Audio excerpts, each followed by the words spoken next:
Welcome back, everybody. Derrick Soo, your East Oakland advocate. Did you know that Wing Chun martial arts and the movie Star Wars have a lot in common? A lot of the training is themed in Luke Skywalker and the training through Yoda and through Master Obi-Wan Kenobi. And so when that movie first came out in 1977, I was locked in. I said, wow, this is so similar to all of the training that I've had in my Wing Chun up until that period. And I was even at a point where I was now had moved on and was in the throes of chi energy training. And that's what I'm going to talk about today because there is a true trinity in martial arts: body, mind, and soul.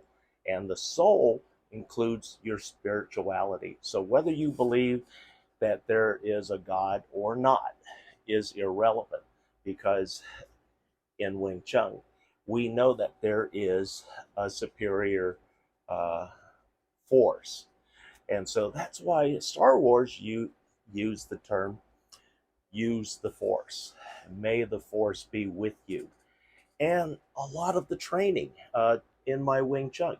There was an episode where Master Yoda was training Luke Skywalker and how to use the lightsaber, but he was only using his eyes. And so there is a technique in Wing Chun that we use for the exact same thing, but instead of a sword, it's our hands, our forearms that we're feeling with. And that's for close combat. And one of the things that I can say is that it's not easy, and it takes time to develop all the feeling. And when you get really good at it, you start training blindfolded, and so you're learning to fight by feel, the force, and not by eyes, because the eyes can trick you, and also visually your body cannot respond to the visual cues that are happening fast enough. And so that's why using the force, feel, is was part of the movie, because it's a real thing. And in Wing Chun, we train for that. And I trained for a number of years after I got really good. After it was about the fifth year, I started training blindfolded. And so uh, even if my glasses were not on my head, I can still carry on a close quarter battle, meaning that that fight or that engagement is inside of my 3 foot circle. And once you're inside my 3 foot circle, I cut that 3 foot circle down to a 2 foot circle, and it's lights out. So anyway, that's there's so many similarities through Luke Skywalker's training, and it was real fascinating seeing him train blindly, and then also dealing with spirituality, and then also part of my Wing Chun training on that chi development.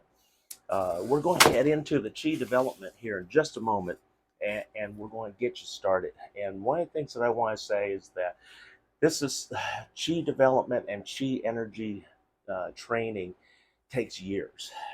I was already, uh, let's see, in my 6th year of Wing Chun training, and my then Sifu transferred me to another Sifu for my spiritual training, where the chi energy, which is all around us, every living thing has energy. And so it's a matter of developing the senses that we have embedded in us. Everybody has these senses. It's just that you have to become aware of them, number one. Number two, how to develop them to a point where it's beneficial. And uh, three, implementing it in your life and in your training. And so, again, body, mind, and soul. And that's the trinity of my martial arts, Jeet Kune Do, or I always, whenever you talked to me before, I would always say my mixed martial arts. I didn't specify just my Wing Chun. I didn't specify just my Muay Thai training. I did not specify just my Eskrima training. And then there's also other trainings that I had. My Chi energy training was my third Sifu, and that came, let's see, that was in 1975. I was 15 years old at the time, and that's when I began my Chi training. And I was real skeptical. And what's interesting is that very few, very few students that practice martial arts ever get to this point where you get to the spirituality portion of your training. Most people don't stay in it long enough. Or the other thing is that in some martial arts, there is no spirituality training. They train your body and your mind, and that's it. They don't train your spirituality. And spirituality opens up new worlds, and you're able to see things more clearly through uh, uh, your chi reading. And so uh, during my time living on the streets, I can tell you that my chi training saved my life many times, and it even woke me up one night um, back in 2017, and it was like 11:30 midnight, and it was a Saturday. There were four energies that came to my senses, and it woke me up from a dead sleep. I was sound asleep at the time, and it told me to be on aware and on alert for four four negative energies. And I felt this at my maximum range, which is 25 yards, 70 plus or minus 75 feet. So that's how far away I sensed their energy, their chi, and it woke me up. So, long story short, um, they were trying to beat up homeless people. There were four, and there were four of them. Uh, they tried some other people that were staying in the area. We had a pair of ladies that were in. Fortunately, they were in a trailer and had a locked door, so those four teens couldn't do anything to them. But me being in a tent made me more vulnerable, and so they came in. They tried to convince me to come out. I knew what they were up to because I already read their mind. I already read their energy, that they wanted to cause harm and rob me if I had anything valuable. But their intent was to beat me to nearly death, and just for fun. That was their energy, and I read that, and so I wouldn't come out. And all of a sudden I said, oh shit, they're going to come in here. And so I grabbed one of my guns, and as soon as my zipper on my tent went open, my gun was already up and aligned with the first teen's head. And I was about 5 feet away. He saw the barrel of my gun and backed off. So nothing happened after that. They never came back, and also gave them a valuable lesson not to be fucking with homeless people, because we are and could be armed. So, um, another time that it really helped me was in 2018, a little more than a year later. I had a young lady stop by my tent who, for whatever reason or however she got this information, that I was able to help her escape her abusive gang member boyfriend. And I gave her three resources, and she said, I'm going to go over to U-Haul and get my stuff out of there and get away from him. And so while she was away, all of a sudden I see police helicopters, sirens, all sorts of things. I'm thinking the worst. I say, uh-oh, I feel that she's in danger. The police are there about the boyfriend. Well, I was 100% right on that one. About 45 minutes later, he's come walking by. She's not walking by. He's walking by. And I've never seen this person before. But just the energy that he threw off told me that he was going to be back that night to kill me, because that was what his energy was saying. Okay. And he came by to see who I was.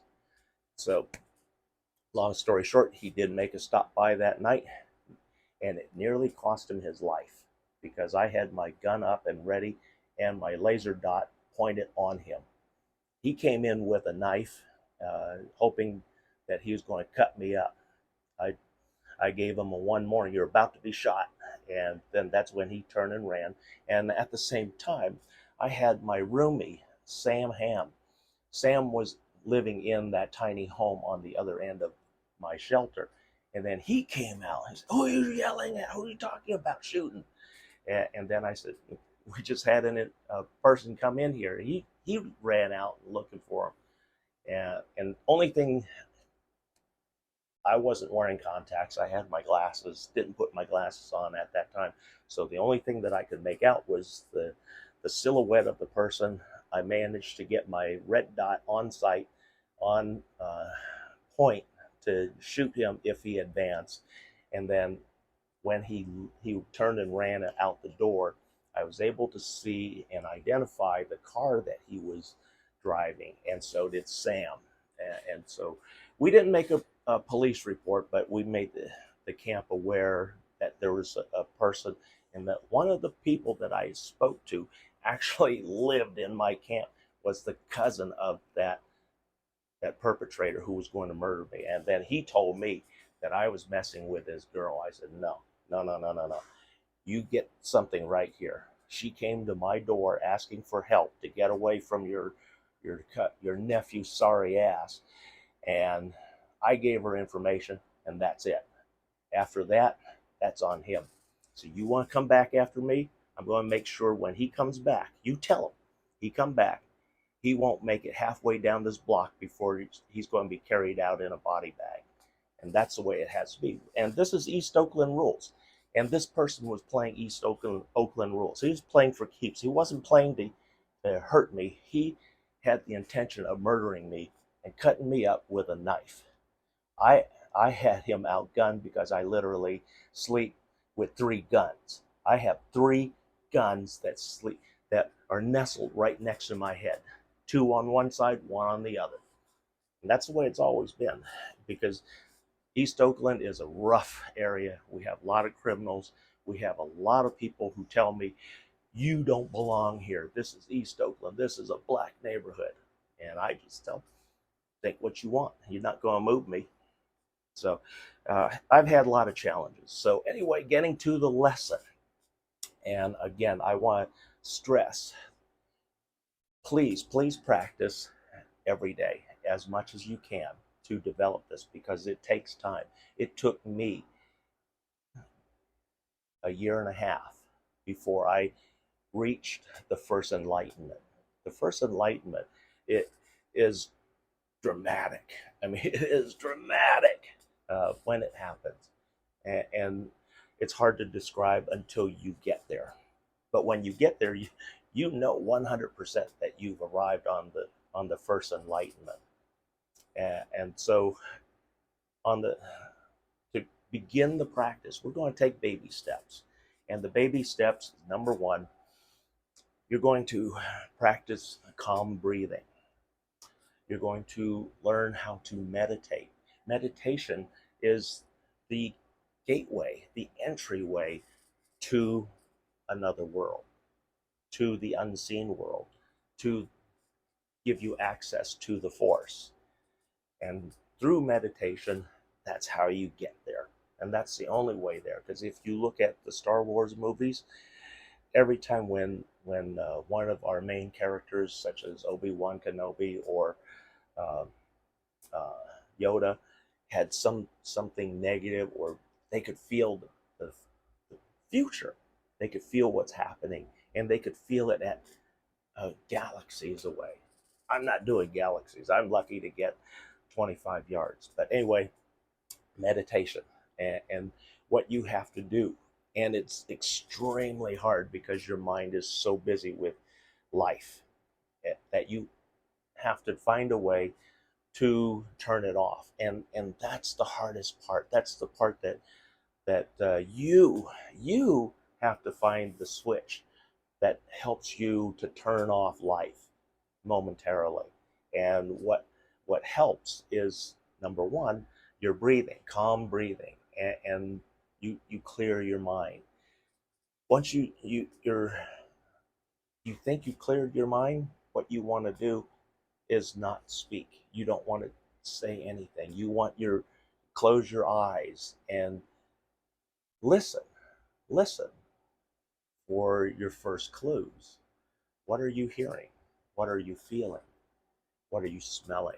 And these are all things that can only be done when your eyes are closed, where you can get a better picture. This is just starting to make your basic senses more aware. We haven't even got into the meditation yet. This is just getting you peaceful in the setting.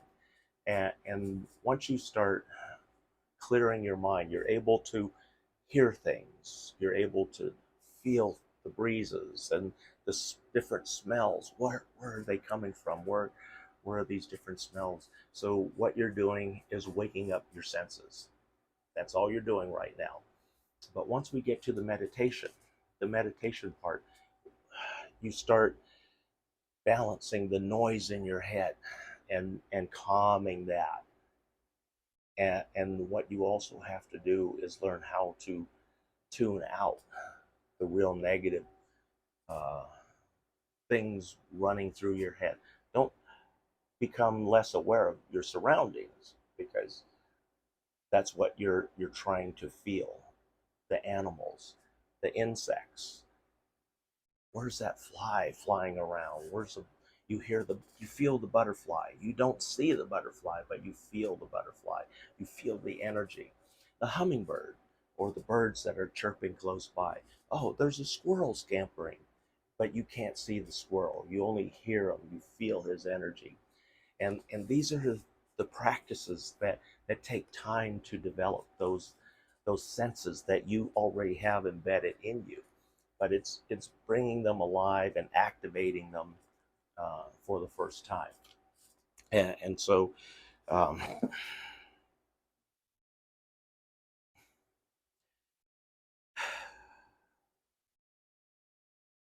just going through some of my notes here. Sorry, folks.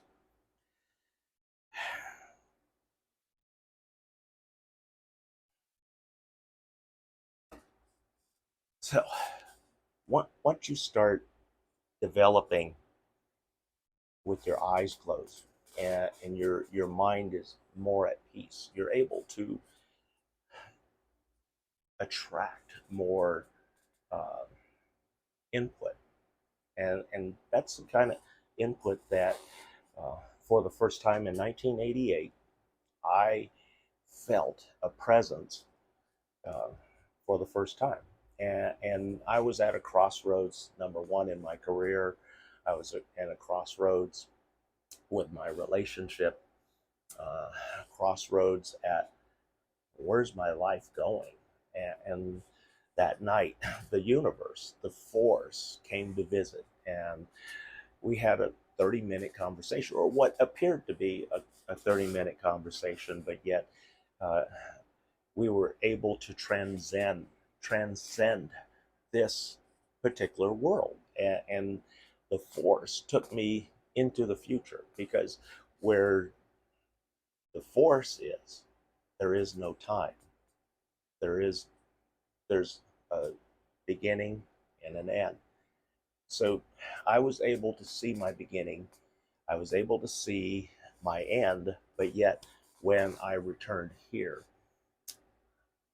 I those visions of the future were temporarily removed. And but here's the clue.